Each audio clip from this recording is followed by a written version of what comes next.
कर रहे कि जिंदगी बार बार नहीं मिलनी। अज एक बड़ा बड़ा संकट है साडे बच्चों ते बच्चों के फ्यूचर के बारे शायद असी वेसले आ, चिंतित नहीं आ। चिंता तुर होना मनुखी फर्ज है, क्योंकि असी भी किस दिन बच्चे सां।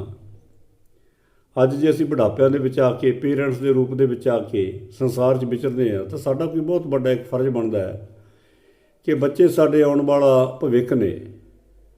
बच्चों के फ्यूचर ਨੂੰ ਅਸੀਂ मनमर्जियां खड़मस्तियां ਦੇ ਵਿੱਚ आ के बर्बाद ना करिए, इनू डार्क ना करिए, इनू शाइनिंग वराइट रखने के वास्ते कुछ करिए।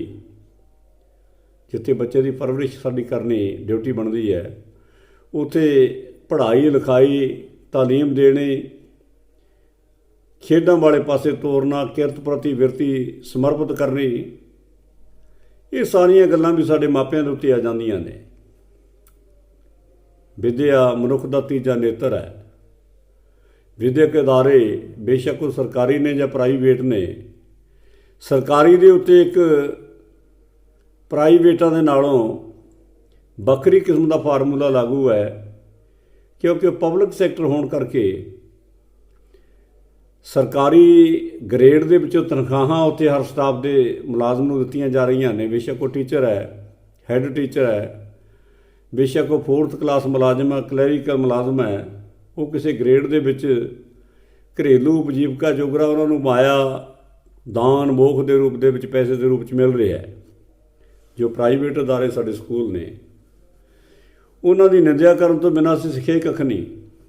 देखो जिन्हां थावां दे उत्ते अच्छियां संस्थावां सरकारी नहीं बन सकियां, दानियां पतवंतियां ने हिम्मत करके उन्होंने जो मर्जी किंतु करिए, असीं कोई बिजनेस नहीं है, ये एक सेवा ही है। विद्या विचारी तो परोपकारी, ये परोपकारी तां बनेगी जां पंचरासी तां तीर्थवासी। पंचरास की करने ने? काम क्रोध लोभ मोह हंकार, ये 5 साडे बैरी ने जे मन की खड़मस्ती मुताबक चलते ने। इन्हां नूं वस च रखण दे वास्ते, साडी नैतिकता नूं उच्चा रखण दे वास्ते सत संतोख दया धर्म संजम ये साडी सोच दे विच आउणा चाहीदा है। जदों ये आएगा तो असीं फिर स्कूली इदारे नूं भी अपने घर दे वांग मोह करांगे। असीं ये नहीं कि बच्चा स्कूल भेजता, साडी कोई ड्यूटी नहीं। जिहड़े जागृत पेरेंट्स ने उन्हां दा फर्ज बनदा है कि वो महीने दे विच कम से कम 2 वारी स्कूल दे विच जाण, स्टाफ दे नाल बैठ के गलबात करन, बच्चों की पढ़ाई बारे भी जानकारी लैन, स्कूल दे विच जो भी समस्या है उन्होंने एक जान प्रतिनिध होने के नाते, एक जिम्मेवार शख्सियत समाज का होने के नाते दूर करने वास्ते सहयोगी भी बन। अज बड़ा संकट है। स्कूलों वाले साडे गोले नहीं है जिहड़ा समझी जा रहे हैं। स्कूलों वालों की ड्यूटी है कि असीं जन्म दे के बच्चे नूं वड्डा करता, वो उदों बाद दे विच गुरु रूप वाला अपना रोल अदा करके उहदी घाट नूं जिस पासे नूं उहदी सोच डिवैलप हो सकती है, जो भी उहदा मन का फुरना है कि मैं आह करना चाहुंदा है, उहनूं उसे पक्षों तरक्की वाले पासे लैके जाण। जिथे असीं डिग्रियां लैणियां ने, असीं फर्स्ट तो लैके नर्सरी तो लैके BA MA IAS PCS तक जिन्नियां भी डिग्रियां सारियां विद्या विचारी तां परोपकारी दे फार्मूले तहत ही सानूं सारियां मिलियां ने। असीं वो डिग्रियां लैके समाज सेवक बनना है। असीं नैतिक कदरां कीमतां दी मुलमानी करनी है, पहरेदारी करनी है। ये तां होणगीआं जे साडे बच्चे पढ़ाई पक्षों भी बेफिक्र ने ते साडा स्टाफ जां स्कूल दी मैनेजमेंट वो भी इस पक्षों बेफिक्र है कि साडे ते कोई कलकली जिंदाबाद मुर्दाबाद साडे खिलाफ नहीं किसी ने करनी। पिंड बड़ा सियाणा है, बड़ा सहयोगी है। असीं PTA फंड्स कमेटियां बनाउने आ, असीं SMC बनाउने आ। पब्लिक के इकट्ठ दे विचों आके जिहड़े बंदिआं नूं ज्ञान है कि एक टीचर की ड्यूटी की है, एक PN की ड्यूटी की है, एक जिहड़ा स्कूल वैन वाला साडे कोल एक सेवा दे विच आपदी वजीफका कमा रहा है, ये वैनां भी इन्हां ने कोई घरों तां पैदा नहीं कीतियां। एक सधारण बंदा जिहड़ा वैन दे उत्ते अपना पेट पाल रहा, अपनी ਪਰਿਵਾਰ ਦੀ ਪਰਵਰਿਸ਼ ਦੇ ਵਾਸਤੇ 4 ਪੈਸੇ ਕਮਾ ਰਿਹਾ ਹੈ, ਕਦੇ ਸੋਚਿਆ ਕਿ ਉਹਨੇ ਕਿੱਥੋਂ ਲਿਆਂਦੀ ਹੈ? ਉਹਨੇ ਵੀ ਕਿਸ਼ਤਾਂ 'ਤੇ ਚੱਕ ਕੇ ਉਹ ਵਹੀਕਲ ਦਾ ਪ੍ਰਬੰਧ ਕੀਤਾ, ਬਾਈਕਾਂ ਦੀਆਂ ਕਿਸ਼ਤਾਂ ਮੋੜਨੀਆਂ ਨੇ। ਉਹਦੇ ਵਿੱਚ ਜੋ ਕੰਡਕਟਰ ਹੈ, ਜੋ ਬੱਚਿਆਂ ਦੀ ਸਾਂਭ ਸੰਭਾਲ ਦੇ ਵਾਸਤੇ ਬੱਚਿਆਂ ਨੂੰ ਚੜਾਉਂਦਾ ਹੈ, ਉਤਾਰਦਾ ਸਕੂਲ ਦੇ ਅੰਦਰ ਜਾਣੇ ਡੈਸਕ ਤੱਕ ਪਹੁੰਚਾਉਂਦਾ, ਉਹਦੀ ਜ਼ਿੰਮੇਵਾਰੀ ਹੈ। ਜੇ ਸਕੂਲ ਬੰਦ ਹੋਏ ਨਾ ਜਾਂ ਆਪਾਂ ਕਰ ਦਈਏ ਤਾਂ ਉਹ ਕਿੱਥੋਂ ਖਾਣਗੇ? ਇਹ ਸਾਰੀਆਂ ਗੱਲਾਂ ਨੂੰ ਧਿਆਨ 'ਚ ਰੱਖ ਕੇ ਮੈਂ ਬੇਨਤੀ ਕਰਾਂਗਾ ਸਰਕਾਰ ਨੂੰ, ਇੱਕ ਜਨ ਪ੍ਰਤੀਨਿਧ ਹੋਣ ਦੇ ਨਾਤੇ, ਕਿ ਬੜੀ ਲੰਬੀ ਸੋਚ ਦੇ ਵਿੱਚੋਂ ਸਕੂਲਾਂ ਨੂੰ ਖੋਲ੍ਹਿਆ ਜਾਵੇ।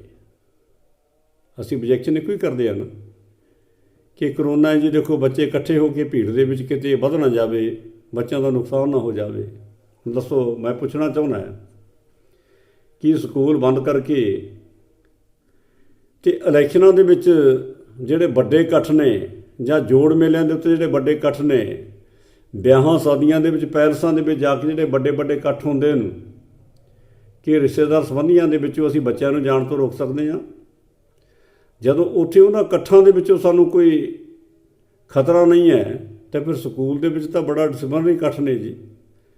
ਸਕੂਲ ਦੇ ਵਿੱਚ ਤਾਂ ਅਨੁਸ਼ਾਸਨ ਐਡਾ ਜ਼ਬਰਦਸਤ ਹੁੰਦਾ ਕਿ ਟੀਚਰ ਦੀ ਜ਼ਿੰਮੇਵਾਰੀ ਹੈ ਕਿ ਇੱਕ ਡੈਸਕ ਦੇ 'ਤੇ 3 ਬੱਚੇ ਬੈਠਣੇ, 2 ਬਹਾ ਦਿਓ।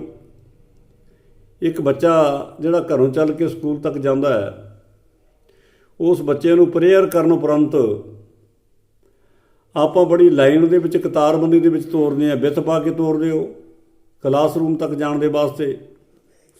ਉੱਥੇ ਆਪਾਂ ਵੈਕਸੀਨ ਦਾ ਪ੍ਰਬੰਧ ਕਰ ਸਕਦੇ ਹਾਂ। ਜੋ ਸਕੂਲ ਦੇ ਵਿੱਚ ਇੱਕ ਸਿਸਟਮੈਟਿਕ ਅਸੀਂ ਦਵਾਈ ਦਾ, ਮੈਡੀਸਨ ਦਾ, ਅਸੀਂ ਮਾਸਕ ਦਾ, ਅਸੀਂ ਸਾਬਣ ਦਾ, ਹੱਥ ਧੋਣ ਦਾ, ਸੈਨੀਟਾਈਜ਼ ਕਰਨ ਦਾ ਜੋ ਪ੍ਰਬੰਧ ਇੱਕ ਸਕੂਲ ਦੇ ਵਿੱਚ ਡਿਸਪਲਿਨਰੀ ਤੌਰ 'ਤੇ ਹੋ ਸਕਦਾ, ਉਹ ਘਰਾਂ ਦੇ ਵਿੱਚ ਜਾਂ ਸਮਾਜ 'ਚ ਕਿੱਥੋਂ ਹੋਏਗਾ ਜੀ? ਔਨਲਾਈਨ ਕਲਾਸਾਂ ਅਸੀਂ ਕਰ ਰਹੇ ਹਾਂ ਜੀ। ਦੇਖੋ, ਤਕਨੀਕ ਮਾੜੀ ਨਹੀਂ ਹੈ। ਮੋਬਾਈਲ ਫੋਨ ਦੇ ਉੱਤੇ ਔਨਲਾਈਨ ਕਲਾਸਾਂ ਲਾਉਣੀਆਂ, ਉਹ ਨਹੀਂ ਗੱਲ ਬਣਦੀ ਜਿਹੜੀ ਸਕੂਲ ਦੇ ਵਿੱਚ ਬਣਦੀ ਹੈ। 90% ਤਾਂ ਬੱਚਿਆਂ ਕੋਲ ਮੋਬਾਈਲ ਹੀ ਨਹੀਂ ਹੈ ਜੀ। ਮਾਪਿਆਂ ਕੋਲ ਗਰੀਬੀ ਇੰਨੀ ਹੈ ਕਿ ਸਮਾਰਟਫੋਨ ਖਰੀਦਣ ਦੀ ਕਿਸੇ ਕੋਲ ਗੁੰਜਾਇਸ਼ ਹੀ ਨਹੀਂ। ਜੇ ਮਜਬੂਰੀ ਬਸ ਆਪਾਂ ਕਿਸੇ ਪਾਸਿਓਂ ਕਰਜ਼ਾ ਚੱਕ ਕੇ ਖਰੀਦ ਵੀ ਲਿਆ, ਤਾਂ ਬੱਚੇ ਉਹਦੇ ਵਿੱਚ ਇਤਨਾ ਲਿਪਤ ਹੋ ਜਾਂਦੇ ਨੇ ਕਿ ਕਲਾਸ ਦਾ ਟਾਈਮ ਅਨਪੜ੍ਹ ਮਾਪੇ ਹੋਣ ਕਰਕੇ ਉਹਨਾਂ ਨੇ ਸਹੀ ਨਹੀਂ ਦੱਸਣਾ, ਸਾਰਾ ਦਿਨ ਮੋਬਾਈਲ 'ਚੋਂ ਨਿਕਲਣਾ ਨਹੀਂ। ਔਨਲਾਈਨ ਕਲਾਸ ਦਾ ਜਿਹੜਾ ਕੋਈ ਟਾਈਮ ਹੈ, ਉਹਦੇ ਬਾਅਦ ਦੇ ਵਿੱਚ ਵੀ ਉਹਨਾਂ ਨੇ ਕਹਿਣਾ ਕਿ ਅਸੀਂ ਹੋਰ ਪੁੱਛਣਾ ਜੀ, ਉਹਦੇ 'ਤੇ ਕਬਜ਼ਾ ਬੱਚਿਆਂ ਦਾ ਹੋ ਜਾਏਗਾ। ਅਤੇ ਬੱਚੇ ਜਿਹੜੇ ਅੱਜ ਮਲਟੀਮੀਡੀਆ ਦੇ ਗੁਲਾਮ ਹੋ ਗਏ, ਕਦੇ ਸੋਚਿਆ ਕਿ ਇਹਨਾਂ ਦੀ ਮਾਨਸਿਕਤਾ ਦੇ ਵਿੱਚ ਨੈਗੇਟਿਵਿਟੀ ਵੱਧ ਰਹੀ ਹੈ? ਇਹਨਾਂ ਦੀ ਸੋਚ ਜਿਹੜੀ ਆਪਣੀ ਫਿਲਾਸਫੀ ਦੇ ਨਾਲ, ਜਿਹੜੀ ਸਿਲੇਬਸੀ ਵਿੱਦਿਆ ਦੇ ਨਾਲ ਜੁੜਨੀ ਸੀ, ਜਿਹੜੇ ਸਕੂਲ ਦੇ ਡਿਸਿਪਲਿਨ ਦੇ ਨਾਲ ਜੁੜਨੀ ਸੀ, ਉਹ ਇਹਦੇ ਵਿੱਚੋਂ ਵੈਸਟਰਨ ਮੀਡੀਆ ਨਾਲ ਜੁੜ ਰਹੀ ਹੈ। ਕਦੇ ਸੋਚਿਆ? ਬਹੁਤ ਵੱਡੀਆਂ ਜ਼ਿੰਮੇਵਾਰੀਆਂ ਨੇ ਭਰਾਵੋ। ਆਪਾਂ ਸਕੂਲਾਂ ਨਾਲ ਜੁੜਨ ਦੀ ਇੱਕ ਆਦਤ ਪਾਈਏ। ਅਸੀਂ ਤਾਂ ਬੱਚਾ ਸਕੂਲ 'ਚ ਭੇਜਤਾ, ਮੁੜ ਕੇ ਸਾਡੀ ਜ਼ਿੰਮੇਵਾਰੀ ਕੋਈ ਨਹੀਂ। ਇੱਥੇ ਜੇ ਖੜ੍ਹੇ ਹਾਂ ਯਾਰ, ਕਿੱਡੀ ਇਹ ਹਾਸੋਹੀਣੀ ਗੱਲ ਨਹੀਂ। ਜਿਹੜੇ ਬੱਚੇ ਵਿੱਚ ਪਾਏ ਦੀਆਂ ਡਿਗਰੀਆਂ ਲੈ ਕੇ ਵੱਡੇ ਵੱਡੇ ਅਫਸਰ ਬਣਦੇ ਨੇ ਨਾ, ਵੱਡੇ ਵੱਡੇ ਨੇਤਾ ਬਣਦੇ ਨੇ, ਉਹਨਾਂ ਦੀ ਬੈਕਗਰਾਊਂਡ ਫਰੋਲ ਲਿਓ। ਉਹ ਪੜ੍ਹੇ ਲਿਖੇ ਮਾਪੇ ਜਿਹੜੇ ਸਕੂਲਾਂ ਦੇ ਸਹਿਯੋਗੀ ਰਹੇ ਨੇ, ਉਹਨਾਂ 'ਤੇ ਕਿਰਪਾ ਹੋਈ ਹੈ। ਕਿਉਂਕਿ ਬੱਚਾ ਕੁਤਾਹੀ ਕਰਕੇ ਝੂਠ ਬੋਲ ਕੇ ਆ ਕੇ ਮਾਪਿਆਂ ਨੂੰ ਬੁੱਧੂ ਬਣਾਉਂਦਾ, ਅਨਪੜ੍ਹ ਮਾਪਿਆਂ ਨੂੰ ਉੱਥੇ ਖੁਸ਼ੀਆਂ ਮਾਣਨ ਵਾਲੀਆਂ। ਮੈਂ ਮਾਵਾਂ ਨੂੰ ਕਹਿਣਾ ਚਾਹੁੰਦਾ ਕਿ ਇਹ ਨਹੀਂ ਕਿ ਸਾਡਾ ਬੱਚਾ ਸਕੂਲ ਦੇ ਵਿੱਚੋਂ ਆ ਗਿਆ ਜੀ ਅਤੇ ਉਹ ਆ ਕੇ ਜੋ ਕਹਿੰਦਾ ਸੱਤ ਮੰਨ ਲਈਏ। ਬੱਚਾ ਜੋ ਕਹਿੰਦਾ ਹੈ ਉਹਨੂੰ ਜਾ ਕੇ ਸਕੂਲ ਇੰਚਾਰਜ ਨਾਲ ਡਿਸਕਸ ਕਰਨਾ, ਹੈੱਡ ਦੇ ਨਾਲ ਡਿਸਕਸ ਕਰਨਾ ਕਿ ਵਾਕਈ ਇਹ ਗੱਲਾਂ ਬਾਤਾਂ ਤੁਸੀਂ ਕਹੀਆਂ ਜੀ ਇਹਨੂੰ, ਜੇ ਕਹੀਆਂ ਤਾਂ ਪੂਰੀਆਂ ਕਰੋ। ਚਾਅ ਮਲਾਰ ਉਹਦੇ ਲਾਡ ਉਨੇ ਕੁ ਪੂਰੇ ਕਰੋ ਜਿਹਦੇ ਨਾਲ ਤੁਹਾਡਾ ਬੱਚਾ ਵਿਗੜੇ ਨਾ। ਉਹਦੀ ਇੱਛਾ ਪੂਰਤੀ ਜੋ ਚਾਹੁੰਦਾ ਉਹ ਨਹੀਂ ਅਸੀਂ ਕਰਨਾ। ਠੀਕ ਹੈ, ਅਸੀਂ ਟੂਰਾਂ 'ਤੇ ਜਾਂਦੇ ਹਾਂ, ਉਹ ਵੀ ਐਜੂਕੇਸ਼ਨ ਦਾ ਹਿੱਸਾ ਹੈ। ਤਾਜ ਮਹਿਲ ਦੇਖਣ ਚਲੇ ਗਏ ਬੱਚੇ, ਜਾਂਦੇ ਨੇ ਤਾਂ ਅਸੀਂ ਟੂਰ ਦਾ ਪੈਸਾ ਜਿਹੜਾ ਵੀ ਸਾਨੂੰ ਕੰਸੈਸ਼ਨ ਦੇ ਤੌਰ 'ਤੇ ਜਿੰਨਾ ਕੁ ਸਾਡੇ ਹਿੱਸੇ ਆਉਂਦਾ ਸਾਡਾ ਦੇਣ ਦਾ ਹੱਕ ਹੈ, ਕਿ ਉਹ ਬੱਚੇ ਦੀ ਪੜ੍ਹਾਈ ਹੈ। ਬੱਚਾ ਗੇਮਾਂ 'ਚ ਜਾ ਰਿਹਾ ਹੈ, ਬੱਚਾ ਕਲਚਰਲ ਐਕਟੀਵਿਟੀ ਦੇ ਵਿੱਚ ਹਿੱਸਾ ਲੈ ਰਿਹਾ ਹੈ, ਉਸ ਪਾਸੇ ਆਪਾਂ ਡਟ ਕੇ ਫੁੱਲ ਸਹਿਯੋਗੀ ਬਣੀਏ ਜੀ। ਇਹ ਗੱਲਾਂ ਸਾਨੂੰ ਸਿੱਖਣੀਆਂ ਪੈਣੀਆਂ ਨੇ। ਪ੍ਰਾਈਵੇਟਾਂ ਦੀ ਤਨਖਾਹ ਹੁਣ ਜੇ ਆਪਾਂ ਸਕੂਲਾਂ ਦੀ ਲਾਈਏ, ਸਰਕਾਰੀ ਤਾਂ ਇੱਕ ਗ੍ਰੇਡ ਦੇ ਵਿੱਚ ਨੇ, ਪ੍ਰਾਈਵੇਟ ਜਿੰਨਾ ਸਟਾਫ ਹੈ ਸਾਰਾ ਥੋੜ੍ਹੀਆਂ ਤਨਖਾਹਾਂ ਦੇ ਉੱਤੇ ਮਜਬੂਰੀ ਬਸ ਲੱਗੇ ਹੋਏ ਨੇ। ਡਿਗਰੀਆਂ ਉੱਚ ਪਾਏ ਦੀਆਂ ਨੇ, ਪਰ ਸਾਡੀ ਜੋ ਐਜੂਕੇਸ਼ਨ ਦਾ ਉੱਪਰਲਾ, ਜੇ ਹੁਣ ਮੈਂ ਸਿਆਸੀ ਗੱਲਾਂ 'ਚ ਨਾ ਪਵਾਂ, ਸਰਕਾਰੀ ਤੌਰ 'ਤੇ ਜੋ ਵਿਤਕਰੇਬਾਜ਼ੀ ਵਾਲੀ ਨੀਤੀ ਹੈ, ਉਹਦੇ ਵਿੱਚ ਹੁਣ ਚੰਗੇ ਟੈਲੈਂਟਡ ਬੱਚੇ ਤਾਂ ਸਾਰੀ ਦੇਸ਼ ਦੀ ਪ੍ਰੋਪਰਟੀ ਨੂੰ ਵੇਚ ਕੇ ਮਾਇਆ ਨੂੰ ਵਿਦੇਸ਼ੀ ਬੈਂਕਾਂ ਜਮ੍ਹਾਂ ਕਰਵਾ ਕੇ ਉੱਚ ਪਾਏ ਦੀਆਂ ਡਿਗਰੀਆਂ ਲੈਣ ਦੇ ਵਾਸਤੇ ਬਾਹਰ ਜਾ ਰਹੇ ਨੇ। ਜਿਹੜਾ ਬਾਹਰ ਬੱਚਾ ਚਲਿਆ ਗਿਆ ਉਹ ਛੇਤੀ ਉਹਨੇ ਵਾਪਸ ਵੀ ਨਹੀਂ ਆਉਣਾ, ਕਿਉਂਕਿ ਇਸ ਦਾ ਮਾਹੌਲ ਬਹੁਤ ਮਾੜਾ ਹੈ। ਜ਼ਿੰਮੇਵਾਰ ਸਾਰੇ ਅਸੀਂ ਹਾਂ ਜੀ, ਮੈਨੂੰ ਮਿਲਾ ਕੇ। ਅਸੀਂ ਆਪ ਜਿਹੜੇ ਪਿੰਡਾਂ ਵਾਲੇ ਸੁੱਤੇ ਪਏ ਹਾਂ, ਨੇਤਾ ਲੋਕ ਸ਼ੋਸ਼ਣ ਕਰ ਰਹੇ ਨੇ, ਐਡਮਿਨਿਸਟ੍ਰੇਸ਼ਨ ਜਾਂ ਝੂਠ ਬੋਲਦੀ ਹੈ, ਟੇਬਲ ਟਾਕ ਦੇ ਸਮਰੱਥ ਸਾਡੇ ਕੋਈ ਆਗੂ ਨਹੀਂ ਹੈ। ਇਹਦੇ 'ਚ ਕਸੂਰ ਤਾਂ ਸਾਰਾ ਸਮਾਜ ਦਾ ਹੀ ਹੈ ਨਾ। ਇਹਨੂੰ ਬਾਬੇ ਨੇ ਕਿਹਾ ਕਿ ਫਿਕਰ ਨਾ ਕਰਿਓ, ਕਿਰਪਾ ਤੁਹਾਡੇ 'ਤੇ ਮਹਾਰਾਜ ਦੀ ਰਹੇਗੀ, ਪਰ ਸਵੈ ਚਿੰਤਨ ਕਰਨ ਸਿੱਖ ਲਓ ਕਿ ਮੈਂ ਕਿਸੇ ਬੰਨੇ ਉਂਗਲ ਕਰਦਾ, ਮੇਰੇ ਬੰਨੇ ਵੀ ਤਿੰਨ ਨੇ, ਮੈਂ ਕੀ ਕਰ ਰਿਹਾ। ਕਦੇ ਸੋਚਿਆ ਕਿ ਮੈਂ ਸਮਾਜ ਦੇ ਵਾਸਤੇ ਕੀ ਕਰ ਰਿਹਾ? ਢਿੱਡ ਵਾਸਤੇ ਸਾਰਾ ਦੇਸ਼, ਪਸ਼ੂ ਪੰਛੀ ਵੀ ਆਪਦਾ ਭਰ ਕੇ ਸੌਂਦੇ ਨੇ, ਆਪਾਂ ਸਾਰੇ ਇਨਸਾਨ ਹਾਂ। ਜਿਹੜਾ ਉਹਨਾਂ ਗੱਲਾਂ ਦਾ ਆਪਾਂ ਖਿਆਲ ਕਰੀਏ। ਇਹਦੇ 'ਤੇ ਆ ਕੇ ਜਦੋਂ ਜੇ ਬੰਦ ਹੋ ਜਾਏਗਾ, ਸਾਰਿਆਂ ਦੀ ਉਪਜੀਵਕਾ ਬੰਦ ਹੋਏਗੀ, ਦੁਖੀ ਹੋ ਕੇ ਸਰਕਾਰੀ ਦਰਬਾਰੇ ਜਾਣਗੇ, ਨਹੀਂ ਸੁਣਵਾਈ ਹੋਏਗੀ, ਤਾਂ ਫਿਰ ਰਲੀਆਂ ਮੁਜ਼ਾਹਰੇ ਧਰਨੇ ਵਾਲੇ ਪਾਸੇ ਨੂੰ ਤੁਰਦੀ ਹੈ ਜੀ ਜਨਤਾ। ਮਜਬੂਰੀ ਬਸ, ਹੋਰ ਕਰੇ ਵੀ ਤਾਂ ਕੀ ਕਰੇ। ਇਹ ਮੌਕੇ ਆਪਾਂ ਨਾ ਦਿਓ। ਹੁਣ ਮੈਂ ਲਾਸਟ ਦੇ ਵਿੱਚ ਆ ਕੇ ਇੱਕ ਗੱਲ ਕਹਾਂਗਾ ਕਿ ਜਾਗੋ, ਫਰਜ਼ ਪਹਿਚਾਣੋ, ਸਕੂਲਾਂ ਦੇ ਪ੍ਰਬੰਧਾਂ ਨੂੰ ਜਾਣੋ। ਪ੍ਰਾਈਵੇਟ ਜਿਹੜੇ ਸਕੂਲ ਅਦਾਰੇ ਨੇ, ਉਹਦੇ ਵਿੱਚ ਸਭ ਤੋਂ ਵੱਡਾ ਸੰਕਟ ਹੈ ਬੰਦ ਹੋਣ ਕਰਕੇ ਵੈਨਾਂ ਵਾਲਿਆਂ ਦਾ ਟੁਕੜਾ ਬੰਦ ਹੋ ਗਿਆ ਜੀ। ਛੋਟੇ ਪੀਅਨ ਨੇ, ਕੋਈ ਚੌਕੀਦਾਰ ਹੈ, ਗੇਟਕੀਪਰ ਹੈ, ਕੋਈ ਸਵੀਪਰ ਹੈ, ਉਹ ਵਿਚਾਰੇ ਥੋੜ੍ਹੇ ਪੈਸਿਆਂ ਦੇ ਉੱਤੇ ਉਪਜੀਵਕਾ ਕਮਾਉਂਦੇ ਸੀ। ਜਦੋਂ ਸਕੂਲ ਬੰਦ ਹੋ ਗਏ, ਜੋ ਵਿਹਲਿਆਂ ਨੂੰ ਘਰੇ ਬੈਠਿਆਂ ਨੂੰ ਉਹ ਵੀ ਨਹੀਂ ਦੇ ਸਕਦੇ। ਸਟਾਫ ਜਿਹੜੀਆਂ ਉੱਚ ਪਾਏ ਦੀਆਂ ਡਿਗਰੀਆਂ ਲੈ ਕੇ ਵਧੀਆ ਸਟਾਫ ਸਾਡੇ ਪ੍ਰਾਈਵੇਟ ਸਕੂਲਾਂ ਦਾ ਹੈ, ਜਦੋਂ ਸਕੂਲ ਬੰਦ ਹੋ ਗਏ ਜੀ, ਅਸੀਂ ਜਰਕ ਦੇਣੇ ਫੈਸਲਾ ਕਰ ਦੇਣਾ, ਜਦੋਂ ਸਕੂਲ ਹੀ ਲੱਗੇ ਜੀ ਫੀਸ ਕਾਹਦੀ ਦੇਈਏ? ਪ੍ਰਬੰਧ ਚਲਾਉਣ ਵਾਸਤੇ ਪੈਸਾ ਤਾਂ ਸਕੂਲ ਦੇ ਵਿੱਚੋਂ ਤਾਂ ਦੇਖੋ ਬਿਜਲੀ ਦੇ ਬਿੱਲ ਵੀ ਭਰਨੇ ਨੇ, ਤਨਖਾਹਾਂ ਵੀ ਦੇਣੀਆਂ ਨੇ, ਉਹਦੀ ਮੇਨਟੇਨੈਂਸ ਦੇ ਵਾਸਤੇ ਝਾੜੂ ਬਰਦਾਰ ਵੀ ਰੱਖਣੇ ਪੈਣਗੇ। ਇਹ ਆਪਾਂ ਸੋਚੀਏ ਯਾਰ ਵੀ ਆਪਾਂ ਨਾਲ ਸਹਿਯੋਗੀ ਕਿਉਂ ਨਹੀਂ ਬਣਦੇ? ਮਾਪਿਆਂ ਦਾ ਫਰਜ਼ ਹੈ ਪੂਰਾ ਡਟ ਕੇ ਸਹਿਯੋਗੀ ਬਣੋ। ਸਰਕਾਰਾਂ ਦਾ ਫਰਜ਼ ਬਣਦਾ ਹੈ ਕਿ ਹੋਰਾਂ ਪਾਸੇ ਜਿਹੜੇ ਵੱਡੇ ਇਕੱਠਾਂ ਦੇ ਉੱਤੇ ਤਾਂ ਅਸੀਂ ਰੋਕ ਨਹੀਂ ਲਾ ਸਕਦੇ। ਸਕੂਲਾਂ 'ਤੇ ਰੋਕ ਲਾਉਣ ਦੇ ਬਜਾਏ ਸਕੂਲਾਂ ਨੂੰ ਡਟ ਕੇ ਖੋਲ੍ਹੋ, ਉੱਥੇ ਵੈਕਸੀਨੇਸ਼ਨ ਦਾ ਪ੍ਰਬੰਧ ਕਰੋ, ਸੈਨੀਟਾਈਜ਼ ਕਰਨ ਦਾ ਪ੍ਰਬੰਧ ਕਰੋ, ਉੱਥੇ ਮੈਡੀਸਨ ਦਾ ਪ੍ਰਬੰਧ ਕਰੋ। ਇਹ ਸਾਰਾ ਥਰੂ ਸਟਾਫ ਹੋਣਾ ਬਹੁਤਾ ਕੋਈ ਔਖਾ ਨਹੀਂ। ਹੈਲਥ ਡਿਪਾਰਟਮੈਂਟ ਨਾਲ ਸਹਿਯੋਗੀ ਬਣ ਸਕਦਾ। ਸੋਸ਼ਲ ਵਰਕਰ ਸਾਡੇ ਪਿੰਡਾਂ ਦੇ ਵਿੱਚ ਹੈ, ਉਹਨਾਂ ਦੀ ਵਰਕਿੰਗ ਟੀਮ ਨਾਲ ਲਾਈ ਜਾ ਸਕਦੀ ਹੈ। ਇਹ ਸਾਰੀਆਂ ਗੱਲਾਂ ਆਪਾਂ ਕਰੀਏ।